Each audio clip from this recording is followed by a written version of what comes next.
sa loob natin. The Holy Spirit leads us to godliness, but the natural man, the sinful nature, always desires to sin. And so itong mensahe na ito is for us who are struggling with that idea that we are undeserving. Because God's word tells us that it is precisely for the undeserving that Christ came. And for us who think that we are deserving, no, we need to be rebuked by God's word. We need to be reminded na huwag tayong maging katulad ni Jonah who thought that he was deserving. No? Who thought that itong mga Assyrians, they deserve the worst. So hindi ako pupunta sa kanila. Right? And also, this book is for Israel. It was written originally for Israel. No? To teach them na mas mabuti pa ang mga pagans kaysa sa inyo. Kayong Israel, bayan ng Diyos, hindi kayo nagre-repent. Pero itong mga pagan sailors and yung Nineveh, at the first hearing of God's word, they repented right away. So for those of us who think we are good people, we deserve God's blessings, we deserve the best from God, ito ay rebuke ni God sa atin. Not in order to put us down, but in order for us to realize na yung tunay na blessing ni God, yung experience ng pagmamahal ni God, will only arrive into our hearts once we understand how undeserving we are. So let's dive into the text. No? So there are three things that I want to share with you. No? First, Jonah is restored. Second, Nineveh repents. And third, the Lord relents. So first, Jonah is restored. Verse 1 of chapter 3 says, Then the word of the Lord came to Jonah the second time, saying, verse 2, Arise, go to Nineveh, that great city, and call out against it the message that I tell you.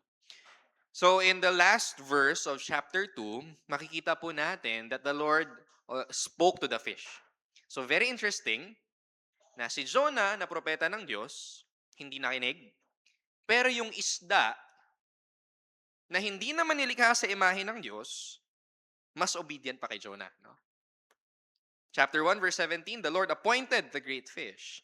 And then verse 10 of chapter 2, and the Lord spoke to the fish. Nakinig yung isda. And through this fish, Jonah experienced salvation, and he received a confirmation that God is giving him a second chance. So again, sabi sa first verse ng chapter 3, the word of the Lord came to Jonah the second time. If you notice, yung chapter 3 verses 1 and 2 and chapter 1 verses 1 and 2 medyo similar. No? Medyo similar yung structure niya. Similar yung sinabi ng Diyos, pero merong mga differences. First, in verse 1 of chapter 3, we see that there's the word the second time. Sa ikalawang pagkakataon, dumating ang salita ng Diyos kay Jonah. Which shows us two things. Number one, God is determined to send His word sa Nineveh. Talagang kalooban ng Diyos na maiparating ang kanyang mensahe sa mga paganong Ninevites, sa mga taga-Assyria. So God's mercy is relentless towards an undeserving people. Na hindi siya titigil hanggat hindi nakakarating ang kanyang mensahe sa Nineveh. So that's the first. And the second, God's grace is also relentless towards Jonah. Hindi sumuko ang Diyos sa kanyang hinirang na propeta na si Jonah. Okay? Again, this is not because Jonah is a good person. Hindi sumuko si God kay Jonah, not because sinabi ni God kay Jonah, I believe in you. Parang yung mga posts ngayon sa Facebook, no? Magtiwala ka sa sarili mo kasi kahit ang Diyos nagtitiwala sa'yo. That's false. That's false. That's not biblical at all. Hindi binigyan ng second chance ni God si Jonah because he was worthy or because may tiwala ang Diyos kay Jonah, but simply because God is a God who is full of mercy and grace. It's God's character and God's covenant faithfulness towards Jonah that moved him to give him a second chance. No? It's not because of Jonah. Because later on, you will see in chapter 4 na hindi totally nagbago ang puso ni Jonah. Okay? Just a small trailer, nung nagrepent ang Nineveh, nagalit si Jonah. He didn't want it to happen. So, Jonah was not a transformed person here. But more than Jonah's character, this is about God's character. And the same thing is true with us. Ano ang dahilan kung bakit patuloy tayong binibiyayaan ng Diyos ng hindi lang nga ikalawang pagkakataon kundi chance after chance after chance? Bakit hindi sumusuko ang Diyos na ipakita sa atin ang kanyang kabutihan? It's not because of us. It's not because of your repentance even. No? Hindi nagbabago ang isip ng Diyos nang dahil lang sa ating pagsisisi. Rather, fixed ang mind ni God to show grace to His people because He is a God who is faithful to His covenant. Nung tayo ay nanampalataya sa Panginoong Jesus, God already made His covenant with us. That you will be my people and I will be your God. At hindi ako titigil sa pagmamahal ko sa inyo, sa pagpapakita ko sa inyo ng biyaya ko, hanggang sa maging kawangis kayo ng aking anak na si Jesus. That's what Jonah received and experienced during this time. God was determined to give him a second chance because He is a God of grace. The next, anong sabi ni God kay Jonah? Verse 2, arise, go to Nineveh, that great city. So same with what we see in chapter 1. Pero merong subtle change.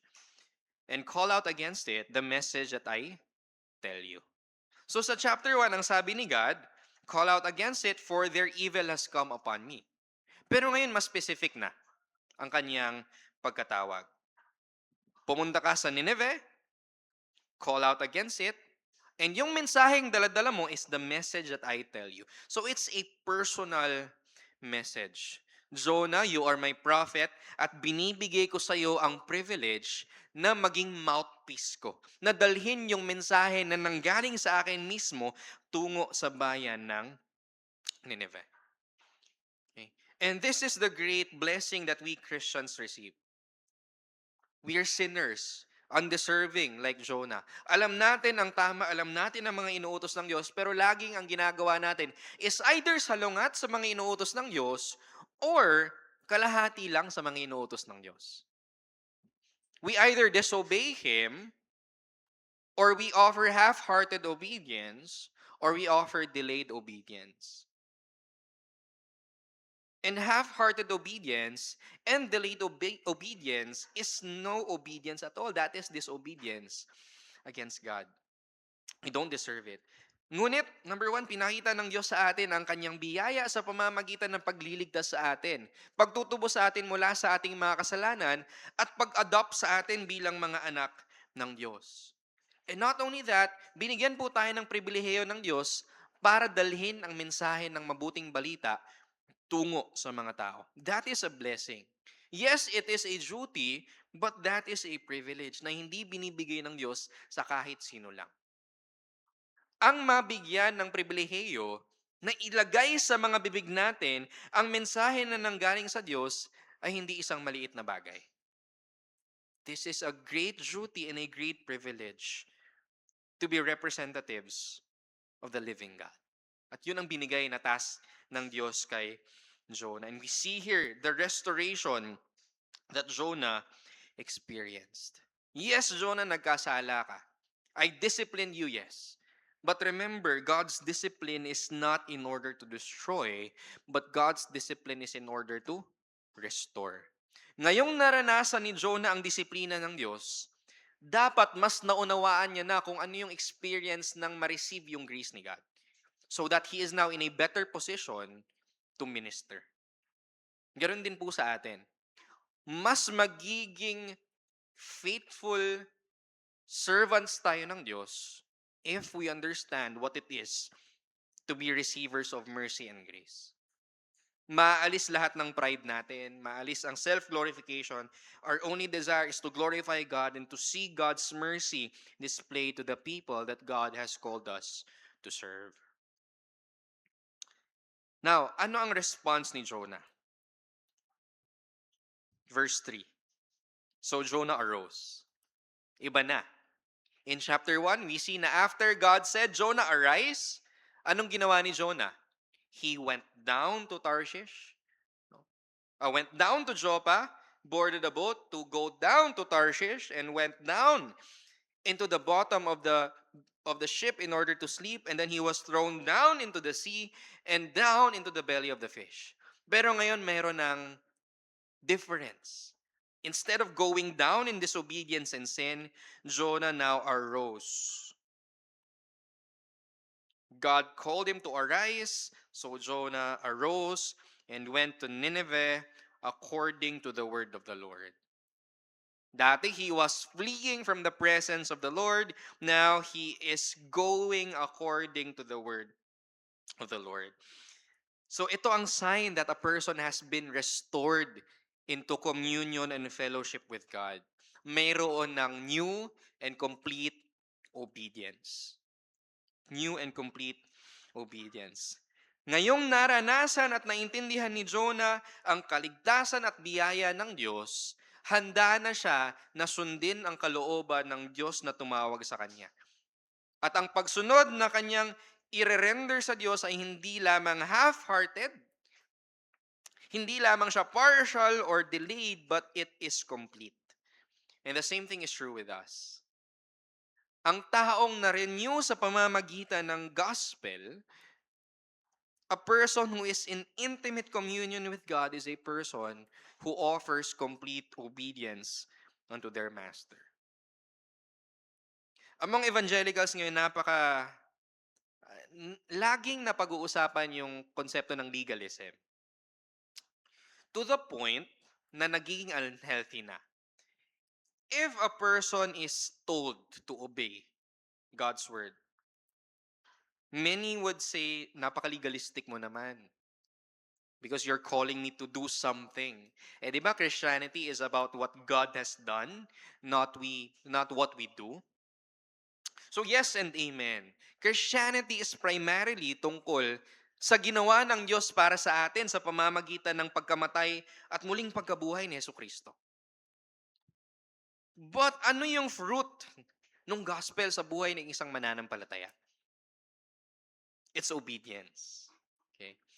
A Christian is someone who delights in completely obeying God's will, not just for the sake of doing right, but dahil naranasan niya ang kaligtasan. Naranasan niya ang biyaya at pag-ibig ng Diyos. Okay? So God is calling us towards complete obedience as God's people. I'm not just telling us, do this, do that. Huwag mong gawin to, huwag mong gawin yan. No, but the challenge for us is this. God has infinitely loved us in Christ, poured upon us an abundant measure of mercy and grace. At ito ay reason enough, more than enough, for us to render obedience unto the God who gave His Son for our sakes. Pag nawala ang ating isip at puso kay Kristo, magiging burdensome ang pagsunod sa Diyos. Bakit? Dahil iniisip natin na ang pagsunod sa Diyos ay nakasalalay sa ating sariling mga kamay. Ngunit kapag araw-araw pong puno ang ating puso at isip ng gospel, if we always meditate on what Christ has done for us, ito po ang mag-energize at magsusustain sa atin sa pang-araw-araw na ordinary faithfulness and obedience. No. What God calls us to is hindi naman yung great things, but just ordinary faithfulness and obedience to Him in light of the gospel. Jonah was prepared to go out because he received mercy from God. Now let's continue, verse 3. Now Nineveh was an exceedingly great city. So dinescribe na napakalaking syudad nitong Nineveh. 3 days journey in breadth. So according to this text, in the original language, kakailanganin mo ng 3 araw para maikot ang buong syudad ng Nineveh. Okay? You needed 3 days to journey throughout the entire city. Now verse 4, sabi dito, Jonah began to go into the city. So hindi niluwa agad si Jonah towards Nineveh, no? Niluwa siya ng isda sa tabing dagat, and then he had to walk. Jonah began to go into the city, going a day's journey. So nasa first day siya ng pag-iikot sa Nineveh. Okay? So, which means, hindi niya pa naikot yung buong syudad. He only went to a certain part of Nineveh, one-third of it, and there he preached. And he called out, "Yet 40 days, and Nineveh shall be overthrown." So yung mensahe ng Diyos is this: 40 days. So in the Bible, significant yung 40 days. It's an important time period, no? Significant amount of time for you to reflect or to repent.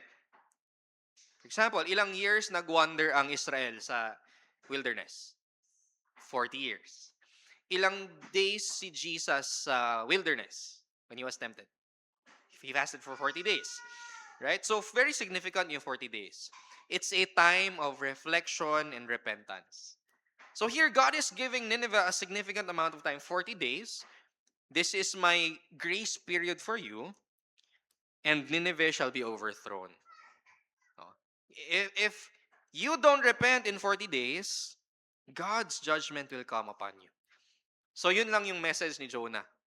Pwede naman pala ganito kahaba ang sermon. Si Pastor Peterson, 1 hour. Si Jonah, isang statement lang. Sermon na agad. No? So that was his preaching. So what made Jonah ready to go into Nineveh, to be faithful as a prophet, is because he was restored by God's mercy and grace. And the same thing is true with us. Okay? God is a God who restores.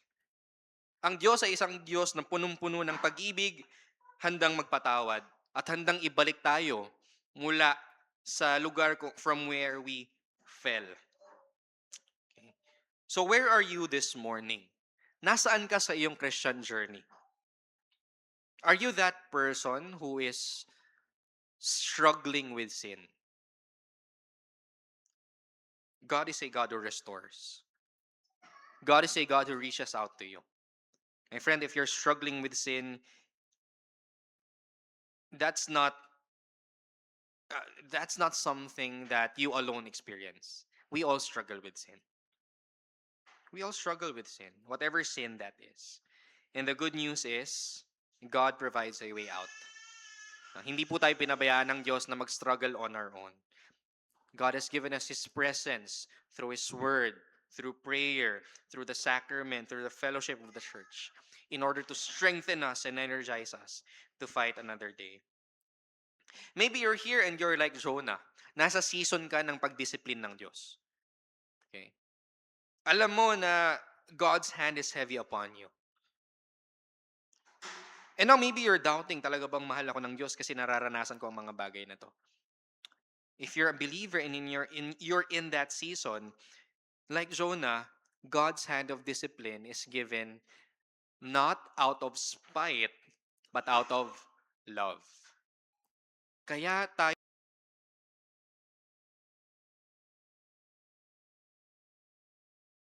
balik sa kanyang sarili nang sa gayon maranasan natin ang joy na kapiling ang kanyang presensya. So if you're here and you're being disciplined by God, rejoice. Kung nakoconvict ka ng banal na Espiritu, rejoice. Dahil hindi nararanasan yan ng lahat ng tao. Maraming tao ang namumuhay sa kasalanan, ngunit okay na sila doon. Maraming tao ang namumuhay in unfaithfulness and they are at peace with their sin. Bakit? Because God's presence is not with them. But kung nandito ka ngayon at nababagabag ka ng iyong kasalanan at nararanasan mo ang pagdidisiplina ng Diyos, don't be discouraged. Bakit? Ginagawa yan ng Diyos dahil mahal ka ng Diyos. And He wants you to draw near to Him. And if you're here and you think that you're like Jonah, you're deserving of mercy, there is no joy to be found in finding peace and justification sa sarili mong kabutihan. God wants you to experience the joy of forgiveness if you only repent, soften your heart, and acknowledge your sinfulness. And let the mercy of God embrace you in its fullness. Jonah is restored. Second, Nineveh.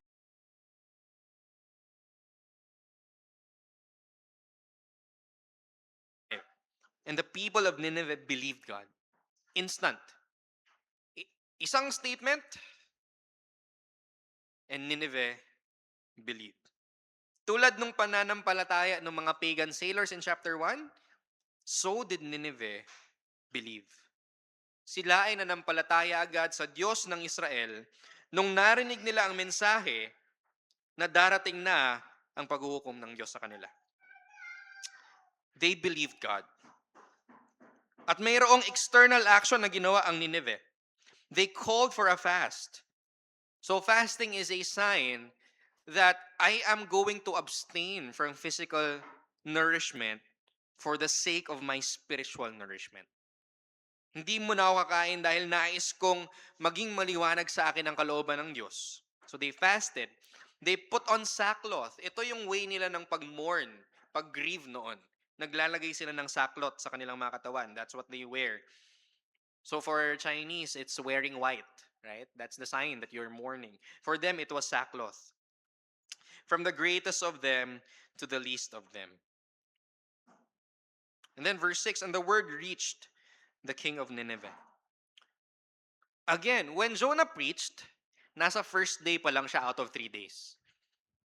Pero in the first day of Jonah's preaching, hindi niya pa narating lahat, the entire city already repented. No? So makikita natin dito na buti pa yung mga taga Nineveh compared kay Jonah. Number 1, they believed right away. Number 2, unang araw pa lang, nagrepent na ang buong city dahil sila mismo ang nag-share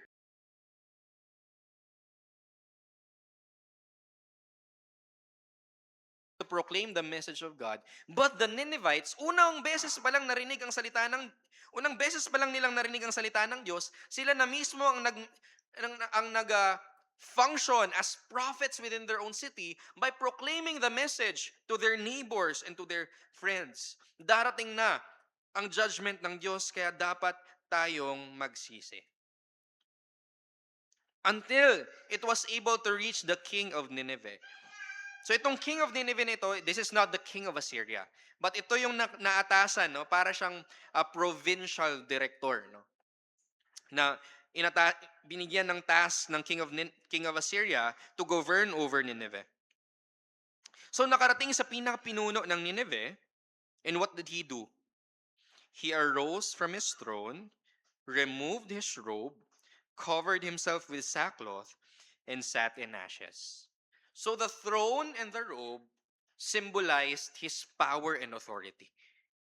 Pero nung marinig niya ang mensahe na darating si Jehovah para husgahan sila, parang sinabi niya, there is a greater king than me.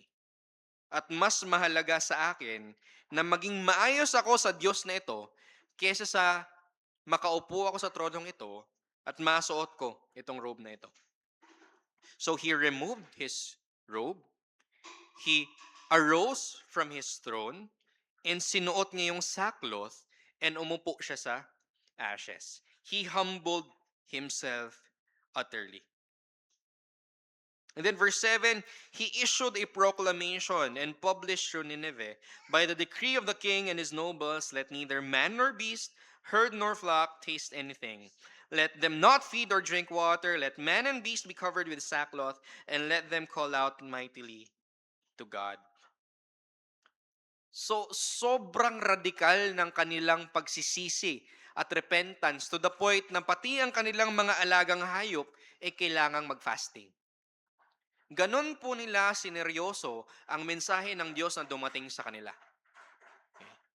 We want our repentance to be complete because we want to be right with God. Then verse 8 further says, let everyone turn from his evil way and from the violence that is in his hand. So remember, Nineveh ay ang military capital ng Assyria. And Assyrians are known to be very violent people.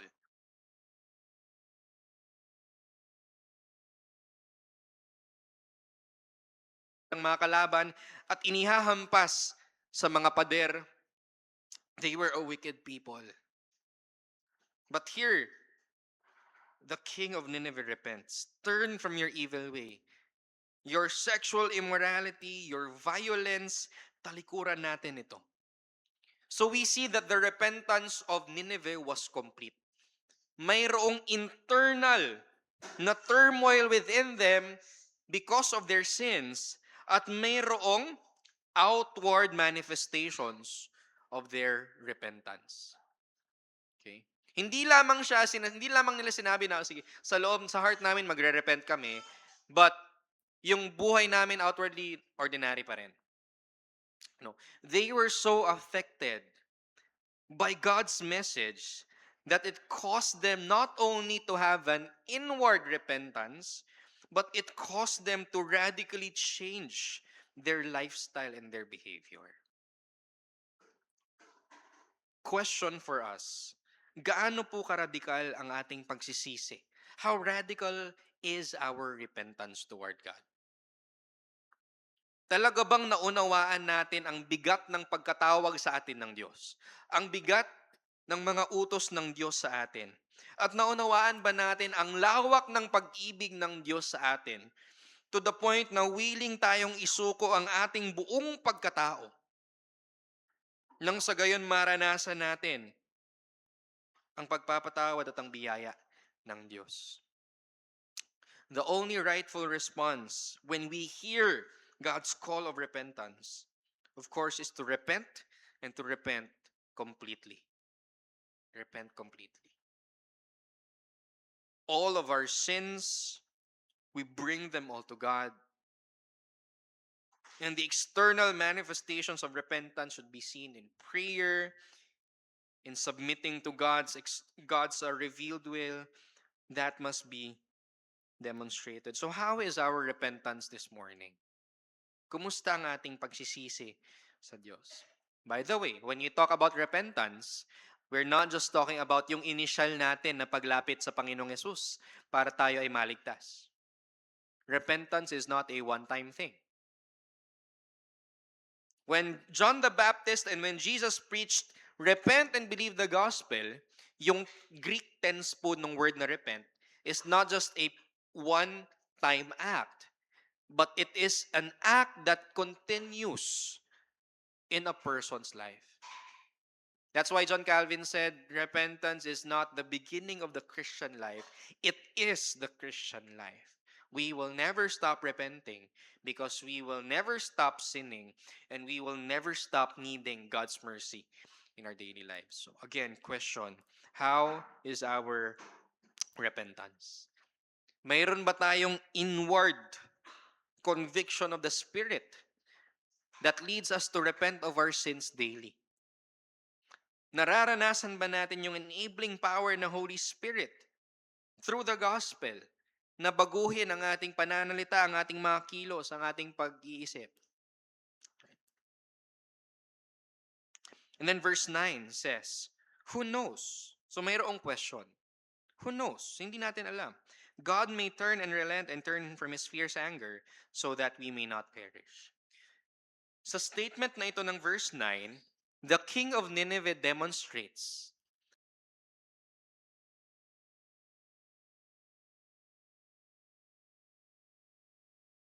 he understood, we deserve God's judgment.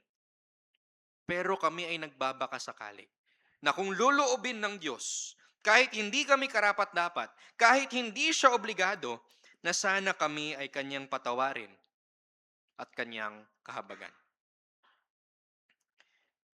The king of Nineveh has a better theology than maybe many professing Christians. Bakit?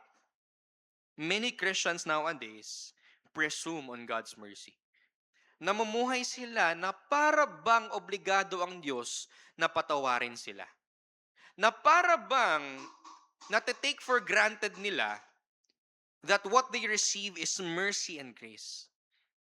Mercy and grace, by its definition, ay pinagkakaloob ng Diyos out of His own good pleasure. Hindi required ang Diyos na pakitaan tayo ng habag at biyaya. But many Christians would live in sin, would live in disobedience, and say, okay lang, kasi maiintindihan naman ako ng Diyos. That is the opposite of what this pagan king professed. Pinakita ng paganong hari na ito ang kanyang pagpapakumbaba.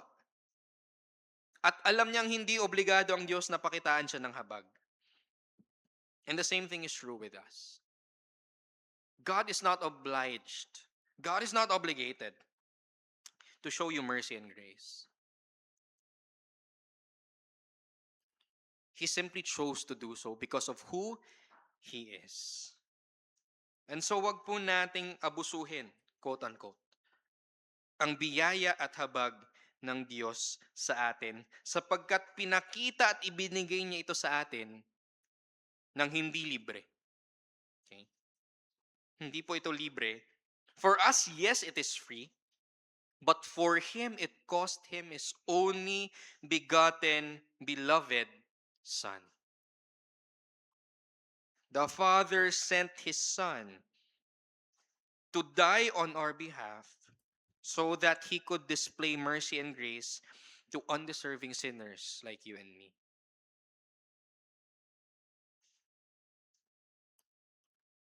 It's so hard to grasp that message.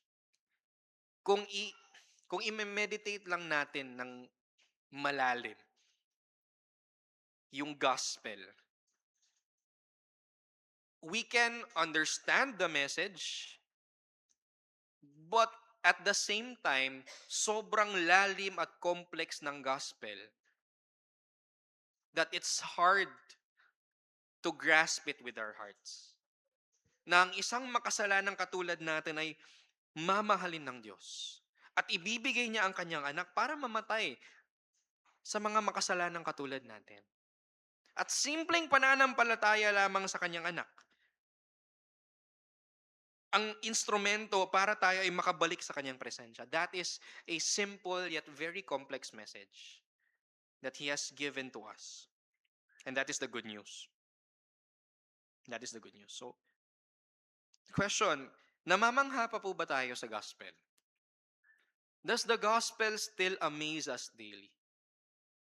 Tulad nung kanta, Your grace still amazes me. Does it still amaze us? Sa tuwing tayo ay nagigising sa araw-araw, namamangha pa ba tayo sa ginawa ng Panginoong Yesus para sa atin? Is it something that still is an object of our wonder, of our awe every day? The gospel is the treasure that God has given His church. The gospel is the key to fighting sin. The gospel is the key to combating discouragement. The gospel is the key for us to persevere whatever happens in our lives. Because in the gospel, we find God's love, God's grace, God's presence that cannot be taken away by the world. Yes, we are undeserving. Yes, we are unfaithful. But the good news is the God who is faithful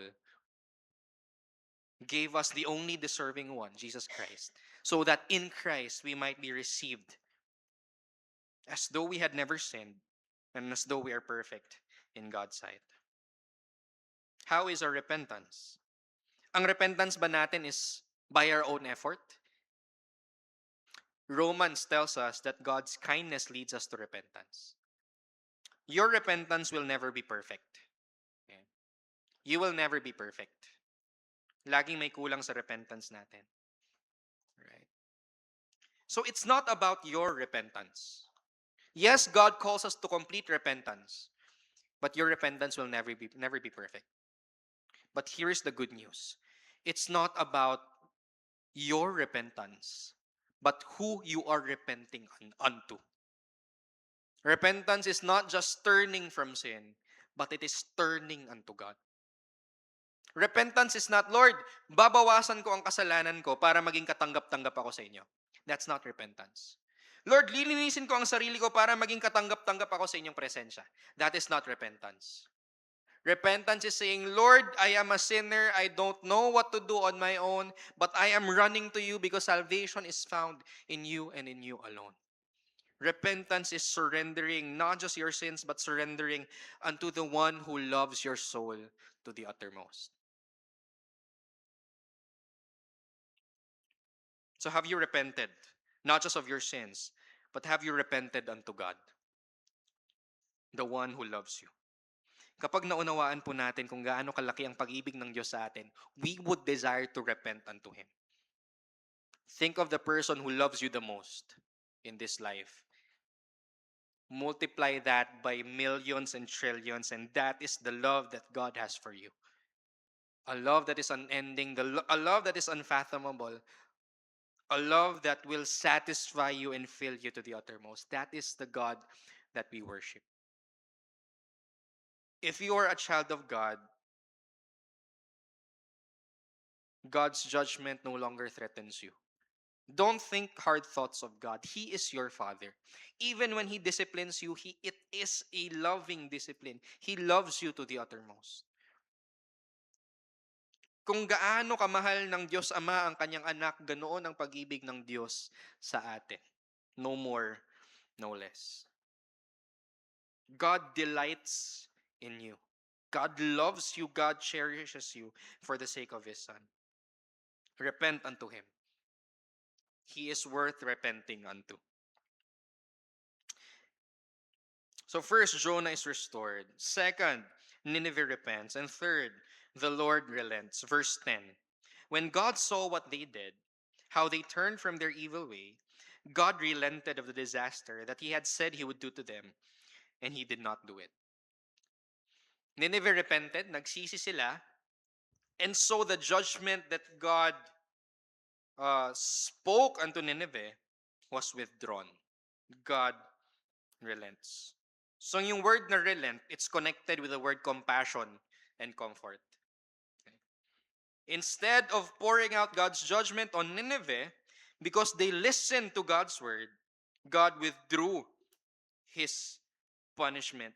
God gives them and shows them compassion. So question, does God change His mind? Is God a God who changes His mind? In this text, makikita natin that God relented.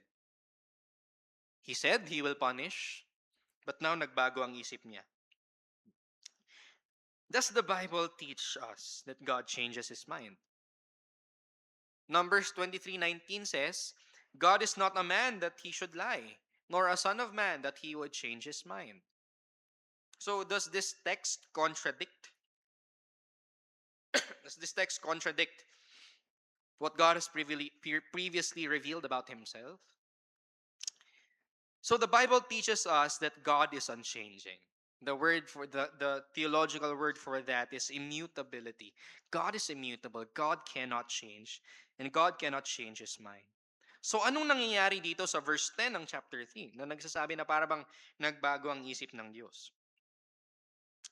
Throughout the Bible, makikita po natin na gumagamit ang Diyos ng human emotions and human actions in order to reveal to us God's unchanging character and decree.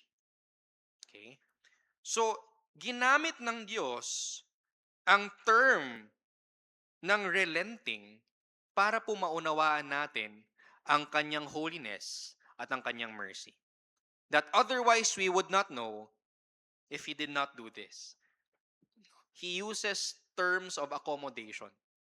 God is unchanging. But in order for finite human beings like us to understand His character, He uses human terms. So, in short, dinekri na ng Diyos na ang bayan ng Nineveh ay magsisisi sa kanilang mga kasalanan. Okay? That's His decree. It is unchanging, it is final. Pero ang paraan ng pag-accomplish ng Diyos ng kanyang decree is by giving a conditional prophecy through Jonah and accomplishing it through the repentance of Nineveh And then the revelation of God's relenting of his punishment. So the unchanging decree of God is declared in human terms through the action of relenting. Okay. Parang ganito. The Bible tells us that God is a rock. Now, literal ba na ang sinasamba natin ay isang bato? Hindi. Ang rock ay imahe ng sturdiness, strength, hindi siya madaling mamove.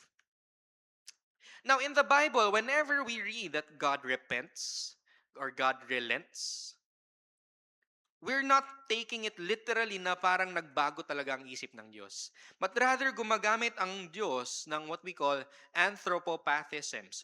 Mga actions at mga passions ng tao para maunawaan natin, ganito pala ang Diyos. In order for us to relate to Him, as the God who is holy and merciful, He uses human actions. God did not really change His mind, but in His self-revelation, for us to understand, He used that action. Okay? So I hope that's clear. There is no contradiction in Scripture. God is unchanging. God does not repent of His ways. But in order to accommodate us, He uses human terminologies, human actions, for us to understand His infinite attributes. Now, in verse 10, makikita po natin dito, again, how great God's mercy is to undeserving people. Okay? God, the Lord, relents from the disaster that He has proclaimed unto Nineveh. And that's the same thing He did to us. God has already proclaimed His judgment to all sinners like you and me. Romans 1:18 says, "For the wrath of God has been revealed from heaven against all the unrighteousness of men." Okay. Ibig sabihin po nun, God has already judged us. Many people would use the excuse, only God can judge me, kaya hindi mo ako pwedeng i-judge. Yes, only God can judge us, and the bad news is, He already did. God's wrath has already been revealed from heaven against all ungodliness and unrighteousness of men. God's judgment has already been proclaimed and declared unto sinners like us, that we will be abandoned by God, that we will experience the fullness of His wrath if we do not repent. But here's the good news. God is a God who is merciful towards sinners like you and me. So question, itong pagpapatawad ng Diyos basta-basta na lang ba na parang sinabi niya na lang, okay, nag-sorry na kayo. So yung mga pinagpapatay niyo noon, yung mga tinorture niyo, okay na, pinatawad ko na yan, okay na yon. Quits-quits na lang tayo. Kasi nag-fast na kayo eh. You already prayed with sackcloth and ashes. So I'm already gonna erase lahat ng kasalanan niyo. Goods na. Is that what happened? Na parang sinabi lang ni God, okay na, goods na tayo. Kung ginawa yan ng isang judge ngayon sa isang korte, na mayroong murderer, na umiyak, tumangis, Lord, Judge, patawarin mo na ako, hindi ko na uulitin. E di sinabi ng judge, okay, umiyak ka naman na, patawarin na kita. So you're not guilty. Bang. That would be stupid. That would be unjust. So ganun ba ang ginawa ng Diyos? Na pinalusot niya na lang basta-basta ang Nineveh? Of course not. Remember, hindi po divided ang salita ng Diyos. The Old Testament and the New Testament is one whole revelation of God. So how was God able to forgive a sinful and wicked people like Nineveh? It's because the Son of God took upon His shoulders the sins of Nineveh. Hindi po pinabayaan ng Diyos ang kasalanan ng Nineveh, kundi pinatay ng Diyos ang kanyang anak para mabayaran ang kasalanan ng Nineveh. And the same thing is true with us. Isaiah 53, it pleased the Lord to crush His Son so that our sins may be paid for. Hindi po pinalusot ng Diyos ang mga kasalanan natin. Pinarusahan niya ang kanyang anak. Dinurog niya ang kanyang anak para patawarin si Jonah, para patawarin ang Nineveh, at para patawarin ang lahat ng mga kasalanan mo at kasalanan ko. When God looked at His Son on that day on the cross, ang nakita niya ay ang kasalanan ng Nineveh. Ang nakita niya ay ang kasalanan ni Jonah. Ang nakita niya ay mga kasalanan mo at kasalanan ko. Doon po natin makikita ang galit at puot ng Diyos sa atin na kinailangang mamatay ng kanyang bugtong na anak. And at the same time, doon po natin makikita ang lawak ng pag-ibig at habag niya sa atin. That He was willing to give His own Son just so you and I could be reconciled to Him. And Christ Himself was willing. Hindi siya nagpupumiglas na, Father, ayokong mamatay, ayoko. No. Christ was an obedient Son. Christ was a humble servant who was willing to suffer. Who said, Lord, let this cup pass from me, but not my will, but yours be done. He was willing to drink down the cup of God's wrath, to suffer God's wrath, God's anger, to receive the abandonment of God. He said, my God, why have you forsaken me? The Son of God who experienced nothing but eternal love from His Father was now crying out, my God, bakit mo ako iniwan? All of that for the sake of the sin of Jonah, for the sake of the sin of Nineveh, and for the sake of your sin and my sin. That is the love of God for you and for me. God is a God who is merciful.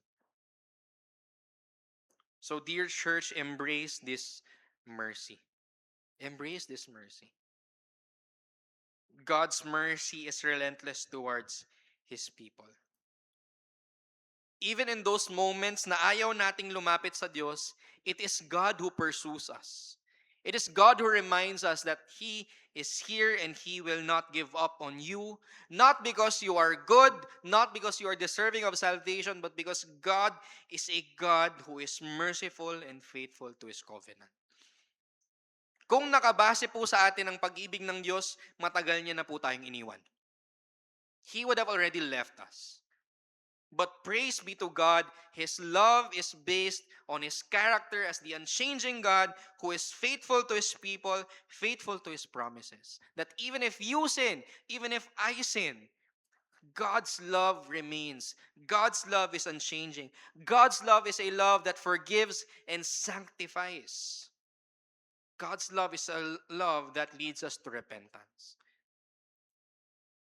When we talk about repentance, yes, it is an act that we do, but remember, throughout the Bible, we will always see that it is actually God who repents us.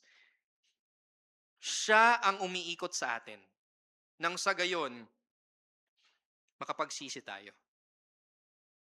God repents us unto Himself so that He might embrace us with the fullness of His love. He might send us with the fullness of His blessings, that we might always be assured of His presence. So I don't know where you are in your journey right now with the Lord. Hindi ko alam kung anong kasalanan ang nagsastruggle ka with right now, what sins you are actually giving into right now. I don't know what problems you are facing. I don't know how unfaithful you think you have been to the Lord. But this is God's word for us this morning.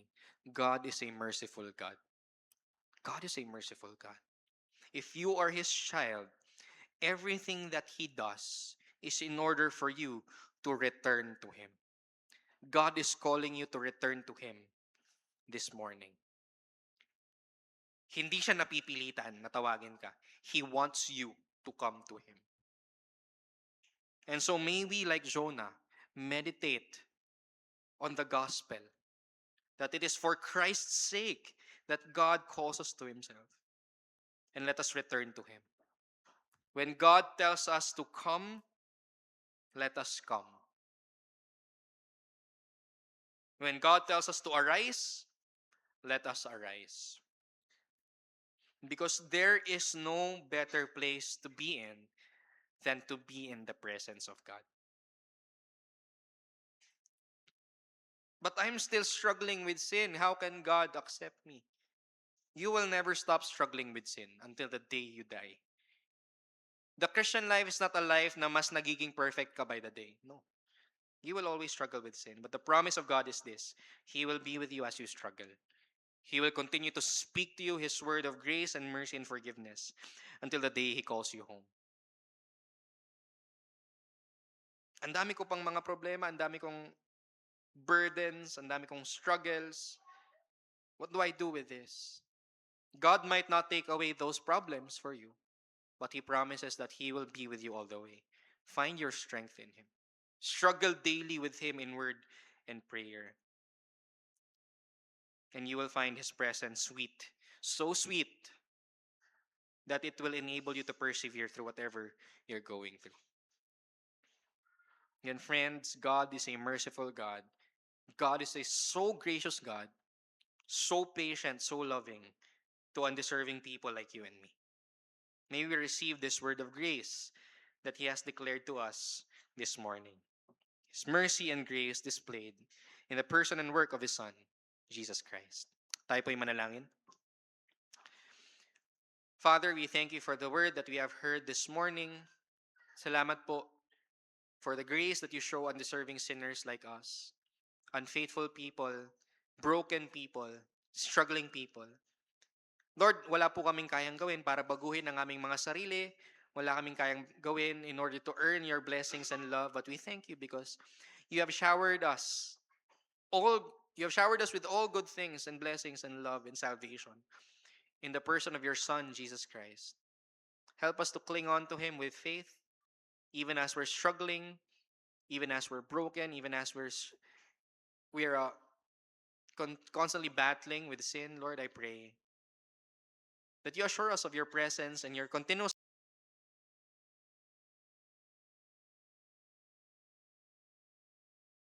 unto you. Whatever sin we are holding on to, whatever disobedient lives we're constantly living out, help us see the greatness of your love so that we will be made willing to turn from whatever it is that hinders us from running to you. Help us to be nourished by you, to enjoy nothing but your presence, to desire nothing but your glory above all. So God, I pray for your blessings upon your people this morning. Dismiss us, send us out to be bearers of the blessings of the gospel to the people that we meet every day. We love you, O God, in Jesus' name. Amen.